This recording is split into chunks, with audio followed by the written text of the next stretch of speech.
Good evening traders. അങ്ങനെ 3 ദിവസത്തെ Nifty റെഡിൽ close ചെയ്ത ആ ഒരു കണ്ടിന്യൂസ് ഫോളിന് ഇന്ന് ഒരു വിരാമമായിട്ടുണ്ട്.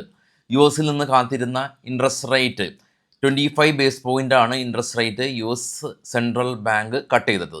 അത് ഏഷ്യൻ യൂറോപ്യൻ വിപണികളിൽ ഗുണം ചെയ്തു. നിഫ്റ്റീന് ചുക്കാൻ പിടിച്ച കമ്പനീസ് നോക്കുകയാണെങ്കിൽ Eternal, Jio finance, Tata steel, Kotak Mahindra, Grasim തുടങ്ങിയ കമ്പനീസാണ്. ഏഷ്യൻ പെയിൻറ്റും ഭാരത് എയർടെലും ആക്സിസ് ബാങ്കും ബജാജ് ഫിനാൻസും എല്ലാം തന്നെ റെഡിൽ ക്ലോസ് ചെയ്ത കമ്പനീസാണ്. നിഫ്റ്റിയിൽ നിന്ന് വോഡാഫോൺ ഐഡിയ 5% ഒരു അപ്സൈഡ് രേഖപ്പെടുത്തി. AGR ഡ്യൂ ഗവൺമെൻറ് ഇടപെടുമെന്നുള്ള ന്യൂസുകളൊക്കെ നമുക്കുണ്ടായിരുന്നു. ശക്തി പമ്പ് ഒരു ഓർഡർ കിട്ടി, 14% ഒരു റാലി രേഖപ്പെടുത്തി. കാര്യങ്ങൾ ഇങ്ങനെയൊക്കെയാണെങ്കിൽ കൂടിയും മെക്സിക്കോ ഇന്ത്യക്ക് എതിരെ 50% ഒരു താരിഫ് കൊടുത്തിട്ടുണ്ടെന്നുള്ള നെഗറ്റീവ് ന്യൂസും ഇതോടൊപ്പം തന്നെ ഉണ്ട്. എന്നാൽ പോസിറ്റീവായിട്ടുള്ളത് നമ്മുടെ മ്യൂച്വൽ ഫണ്ട് ഇൻഫ്ലോ ആണ്. കഴിഞ്ഞ മാസം 29,894 കോടി രൂപയാണ്. 21% വർധനമാണ് ഒക്ടോബർ മാസത്തെ 24,671 കോടി രൂപയായിട്ട് കമ്പയർ ചെയ്യുമ്പോൾ നമുക്ക് ലാസ്റ്റ് മന്ത് നവംബർ മാസത്തിൽ നമുക്കുണ്ടായിരുന്ന മ്യൂച്വൽ ഫണ്ട് ഇൻഫ്ലോ. അതാണ് നമ്മുടെ ഇന്ത്യൻ മാർക്കറ്റിൻ്റെ ഒരു ശക്തി. ഇൻഡിഗോ ഈ പ്രശ്നങ്ങൾ ഉണ്ടായ യാത്രക്കാർക്ക് 10,000 രൂപ ട്രാവൽ വൗച്ചർ കൊടുക്കുമെന്ന് അറിയിച്ചു. സ്റ്റോക്ക് ഇന്ന് ഫോളോ ആയിട്ടില്ല, സ്ലൈറ്റ്ലി പോസിറ്റീവായ രീതിയിൽ ക്ലോസ് നടത്തി. DCM, ശ്രീരാംസ് എല്ലാം തന്നെ ബയേഴ്സ് കോർപ്സ് ആയിട്ട് ഒരു പുതിയ ഒരു അഗ്രികൾച്ചറൽ ബിസിനസ് സൈൻ ചെയ്തു എന്നുള്ള ന്യൂസ് നമ്മൾ കണ്ടിരുന്നു. സ്റ്റോക്ക് ഇന്ന് 7% റാലി രേഖപ്പെടുത്തിയ ഒരു അവസ്ഥയിലാണുള്ളത്. ഗ്ലോബൽ മാർക്കറ്റ് പരിശോധിക്കുമ്പോൾ ഏറ്റവും താഴെ ഇപ്പോൾ ട്രേഡ് ചെയ്യുന്ന 3 യൂറോപ്യൻ മാർക്കറ്റും പോസിറ്റീവാണ്. എന്നാൽ ഏഷ്യൻ സൈഡിൽ നോക്കുകയാണെങ്കിൽ അതിന് മുകളിലുള്ള ഇന്ത്യ വിക്സ് ഇന്ന് 3.5% ക്രാഷ് ചെയ്തു, കൂൾ ഡൗൺ ആയി. ജപ്പാൻ, കൊറിയ, ഓസ്ട്രേലിയ എല്ലാം തന്നെ നെഗറ്റീവാണ്. ബിറ്റ്കോയിൻ ഏറ്റവും ടോപ്പിൽ നിന്ന് 4ാമത് $2,000 ഇടിവും, അതിന് തൊട്ട് താഴെ ഗോൾഡ് $11 ഒരു ഇടിവും രേഖപ്പെടുത്തി. അങ്ങനെ മാർക്കറ്റ് ഒരു പോസിറ്റീവായ ഒരു അവസ്ഥയിൽ ക്ലോസ് നടത്തിയ ഒരു അവസ്ഥയിലാണ് നമുക്ക് കിട്ടിയിട്ടുള്ളത്.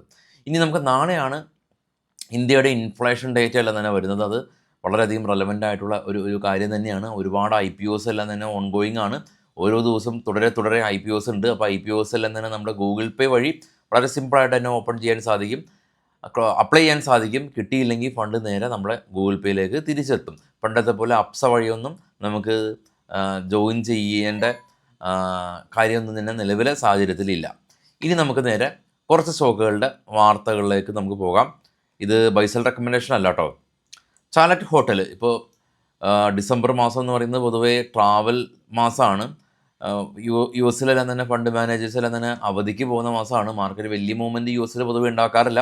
എനിവേ ചാലറ്റ് ഹോട്ടൽ അവർ ഉദയപൂർ റിസോർട്ട് 171 കോടി രൂപക്ക് അക്യൂർ ചെയ്തു എന്നുള്ള ന്യൂസ് ഉണ്ട്. JK എനർജി കമ്പനി ഇവർ പുതിയൊരു ഓർഡർ കിട്ടി, 366 കോടി രൂപയുടെ ഓർഡർ കിട്ടി. ഗ്ലെൻമാർക്ക് ഫാർമ ക്യാൻസറിന് വേണ്ടിയിട്ടുള്ള പുതിയ മെഡിസിൻ അവർ വികസിപ്പിച്ചു എന്നുള്ള ന്യൂസ്. NTPC കമ്പനി അവർ പുതിയ യൂണിറ്റ് കൊമേഴ്ഷ്യൽ പ്രൊഡക്ഷൻ ആരംഭിച്ചു തെഹറിലുള്ളത്. CNT കമ്പനി മിഡിൽ ഈസ്റ്റിൽ ഇവരുടെ ബിസിനസ് എൻഹാൻസ് ചെയ്യാനായിട്ട് കമ്പനി തീരുമാനമെടുത്തു എന്നുള്ള ന്യൂസ് ഉണ്ട്. ടെമ്പോ ഗ്ലോബൽ കമ്പനിക്ക് 7 ബില്യൺ റുപ്പീസിൻ്റെ ഓർഡർ ലഭിച്ചു. ആസ്ട്ര മൈക്രോവേവ് കമ്പനി ഇവർക്ക് 171 കോടി രൂപയുടെ ഓർഡർ ഇന്ത്യൻ മെട്രോളജിക്കൽ ഡിപ്പാർട്ട്മെൻറ്റിൻ്റെ ഭാഗത്ത് നിന്ന് ലഭിച്ചു. ഒസ്വാൽ പൈപ്പ് കമ്പനി കമ്പനി ശക്തമായ റാലി രേഖപ്പെടുത്തി 380 കോടി രൂപയുടെ ഓർഡർ മഹാരാഷ്ട്ര ഇലക്ട്രിസിറ്റി ബോർഡിൻ്റെ ഭാഗത്ത് നിന്ന് ലഭിച്ചു.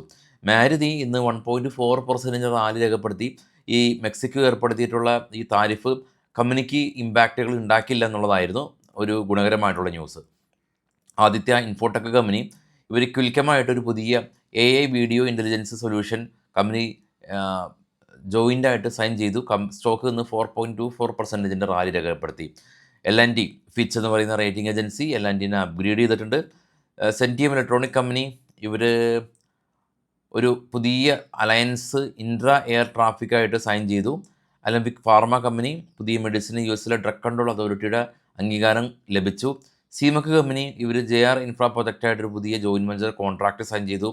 പൊൻറ്റാൻഡ് എഞ്ചിനീയറിംഗ് കമ്പനി ഇവർക്ക് 107% ആണ് ഇവരുടെ കൺസോൾട്ടേഷൻ റവന്യൂ വർദ്ധിച്ചതായിട്ട് കമ്പനി റിപ്പോർട്ട് ചെയ്തത്.